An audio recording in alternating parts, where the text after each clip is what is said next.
The live TV, सच सबसे आगे। नमस्कार, द लाइव टीवी आप देख रहे हैं। आपके साथ मैं हूं आदित्य कुमार। भारतीय जनता पार्टी हमेशा से ही मुसलमानों के खिलाफ एक के बाद एक बड़े भाषण देती रही है। हर एक नेता के द्वारा जिस तरीके से नफरत फैलाई जाती है, मुसलमानों को टारगेट किया जाता है, उनको निशाना बनाया जाता है, उनको मारो मारो काटने की बात कही जाती है, ये नफरती चिंटुओं के द्वारा आपने कई बार सोशल मीडिया के माध्यम से, कई अन्य जगहों के माध्यम से भी सुना होगा।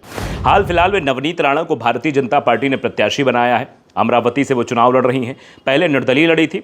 वही अमरावती की सांसद जिन्होंने मोदी जी के मैजिक को फेल कर दिया था, बताया था मोदी का मैजिक इस बार नहीं है।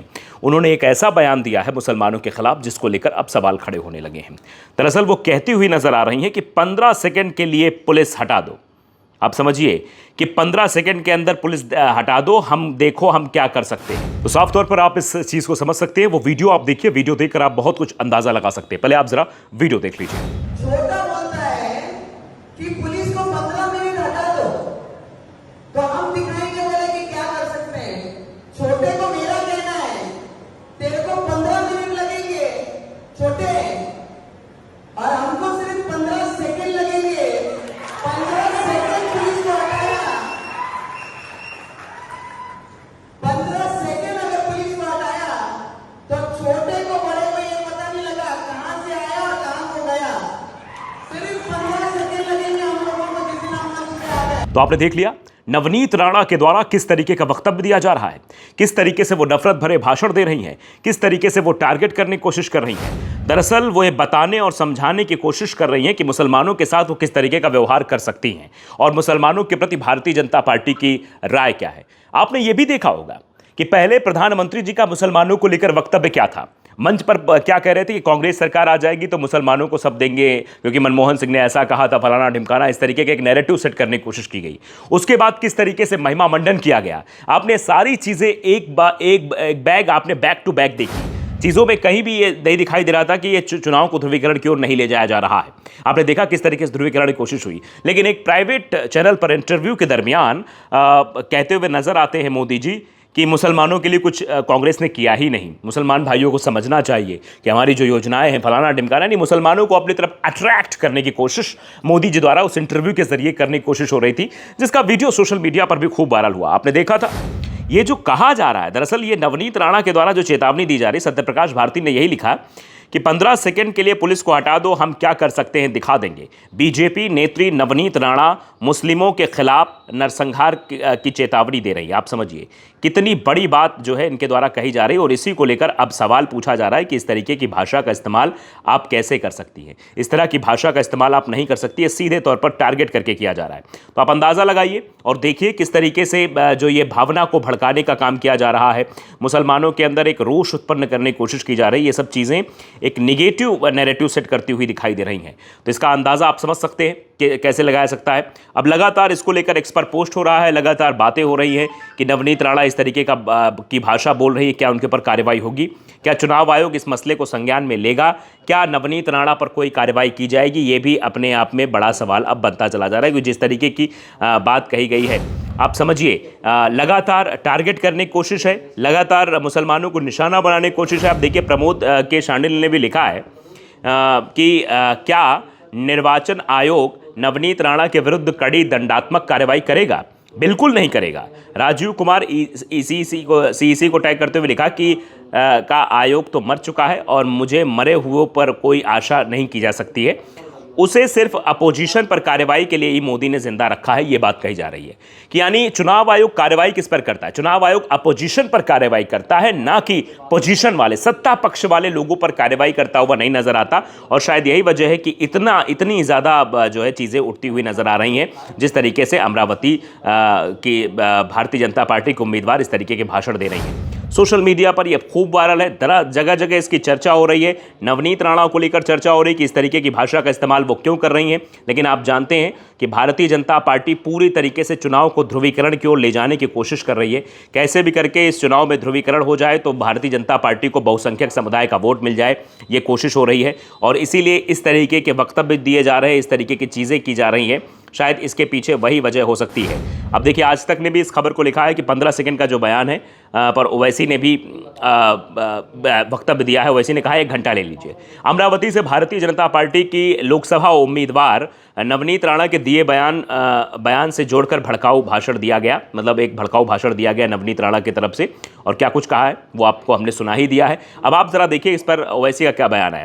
दरअसल असदुद्दीन ओवैसी ने पलटवार किया। नवनीत राणा ने हैदराबाद के अकबरुद्दीन ओवैसी और उनके भाई असदुद्दीन ओवैसी पर तीखा हमला करते हुए कहा था कि अगर पुलिस को 15 सेकंड के लिए ड्यूटी से हटा दिया जाए तो भाइयों को पता चलेगा कि वो कहां से आए हैं और कहां गए। आप समझिए कितनी बड़ी बात है, कहां से आए और कहां गए, मतलब सीधे तौर पर मुसलमानों के नरसंहार की बात की जा रही थी। नवनीत राणा के बयान पर प्रतिक्रिया देते हुए असदुद्दीन ओवैसी ने कहा, मैं पीएम मोदी से कह रहा हूं कि 15 सेकंड दें, कि आप 15 सेकंड दें, 15 सेकंड नहीं बल्कि 1 घंटा ले लीजिए। प्रधानमंत्री के पास ये अख्तियार है, हम तैयार हैं, हम डरने वाले नहीं हैं। हम ये भी देखना चाहते हैं कि आप में कितनी इंसानियत बची है, हमको बता दीजिए कहां पर आना है, हम आ जाते हैं। सीधे तौर पर असदुद्दीन ओवैसी की तरफ से ये मोदी जी से कहा गया, डायरेक्टली कहा गया है कि आप 1 घंटा ले लीजिए, बताइए कहां आना है, हम डरेंगे नहीं। AIMIM लीडर वारिस पठान ने कहा कि नवनीत राणा के बयान से इशारा मिलता है कि वो अमरावती से चुनाव हारने वाली हैं। वारिस ने चुनाव आयोग और पुलिस से सख्त कार्रवाई करने की भी मांग की है। वारिस पठान ने कहा कि नवनीत राणा समझ गई हैं कि वो अमरावती से चुनाव हारने वाली हैं, उन्हें झटका लगा है और इसीलिए वो ये सब कर रही है। पुलिस या चुनाव आयोग द्वारा कोई कार्रवाई क्यों नहीं की जा रही है? सख्त कार्रवाई होनी चाहिए। वे भाजपा ध्रुवीकरण, सांप्रदायिक वैमनस्यता पैदा करने की कोशिश कर रहे हैं, यानी भारतीय जनता पार्टी वैमनस्यता फैलाने की कोशिश कर रही है। यह सीधे तौर पर वारिस पठान द्वारा भी कहा गया है। अब इस मसले को लेकर नवनीत राणा पूरी तरह से घिर गई हैं, समाज में वो जहर घोलने काम कर रही हैं। महाराष्ट्र के पूर्व मुख्यमंत्री और कांग्रेस नेता पृथ्वीराज चौहान ने भी इस पर प्रतिक्रिया दी है। उन्होंने कहा कि बीजेपी पर आरोप जो लगाया वो कहा कि समाज में नफरत फैलाने का काम कर रही है। उन्होंने कहा ये लोग समाज में जहर घोल रहे हैं, बीजेपी के सभी नेता चुनाव में ऐसा कर रहे हैं। नवनीत राणा हैदराबाद से बीजेपी उम्मीदवार माधवी लता के लिए प्रचार करते हुए यह विवादित बयान उन्होंने दिया था। बीजेपी ने हैदराबाद से 4 बार के लोकसभा सांसद और AIMIM प्रमुख असदुद्दीन ओवैसी के खिलाफ माधवी लता को खड़ा कर दिया है। ओवैसी 2004 से हैदराबाद सीट का प्रतिनिधित्व कर रहे हैं। तो ये जो वक्तव्य जो आया है और जिस तरीके से टारगेट किया गया है, ये दर्शाता है कि ये एक तरीके का नफरत भरा भाषण है। और NDTV ने भी इस खबर को तरजीह देते हुए लिखा है कि 15 मिनट नहीं, बस 15 सेकंड के लिए हट जाए पुलिस तो अकबरुद्दीन ओवैसी को नवनीत राणा की चुनौती। यानी नवनीत राणा ने कहा था, बयान दिया था, 15 मिनट की बात कही तो उसी बात को लेकर एक नफरत भरे लहजे में कि 15 सेकंड के लिए पुलिस को हटा दिया जाए तो ये कर देंगी, वो कर देंगी। इससे आप समझ सकते हैं कि उनकी भाषा, उनकी हेट स्पीच कितनी बढ़ सकती है।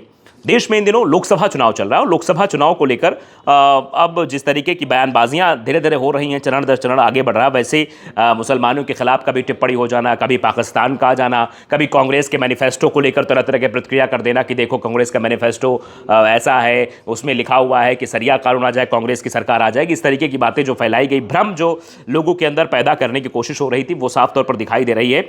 और बीजेपी नेता और अमरावती बीजेपी उम्मीदवार नवनीत राणा के एक बयान से सियासी हलचल बहुत तेज हो गई है। कुछ साल पहले AIMIM प्रमुख असदुद्दीन ओवैसी के भाई अकबरुद्दीन ओवैसी ने एक बयान में कहा था कि अगर 15 मिनट के लिए पुलिस हट गई तो हम तुम्हें बता देंगे। उनके इस बयान पर बीजेपी नेता नवनीत राणा ने पलटवार किया। और पलटवार क्या, जिस तरीके का भाषण था, जिस तरीके की भाषा थी, वो भाषा इस बात को दर्शाती है कि टारगेट करने की कोशिश, यानी मुसलमानों को निशाना बनाने की कोशिश कि कैसे भी करके मुसलमानों को हम टारगेट करें। ये वही नवनीत राणा है जो मोदी के मैजिक को भी नकारती हैं। ये वही नवनीत राणा है जो हनुमान चालीसा को लेकर प्रोपेगेंडा करती है, यानी प्रोपेगेंडा करना, नफरती भाषण देना, नफरती भाषा बोलना, मुख्यमंत्री आवास के बाहर जाकर हनुमान चालीसा का पाठ करने का प्रोपेगेंडा करना, यही नवनीत राणा को आता है और ऐसा ही करने की कोशिश करती है। लेकिन नवनीत राणा कभी कभी बोल जाती हैं, सच्चाई भी शायद बोल जाती हैं कि मोदी का मैजिक नहीं चल रहा, खैर वो अलग बात है। लेकिन जिस तरीके का भाषण दिया गया है वो फिलहाल मान्य तो नहीं है और उसमें चीज़ों को देखना चाहिए, समझना चाहिए। चुनाव आयोग को भी इस पर एक्शन लेना चाहिए कि इस तरीके की भाषा का उपयोग चुनाव में नहीं होना चाहिए। द लाइव टीवी को अगर आपने सब्सक्राइब नहीं किया जरूर करिए, बेल आइकन दबाइए ताकि सच खबर आप तक पहुंचती रहे। नमस्कार। द लाइव टीवी, सच सबसे आगे।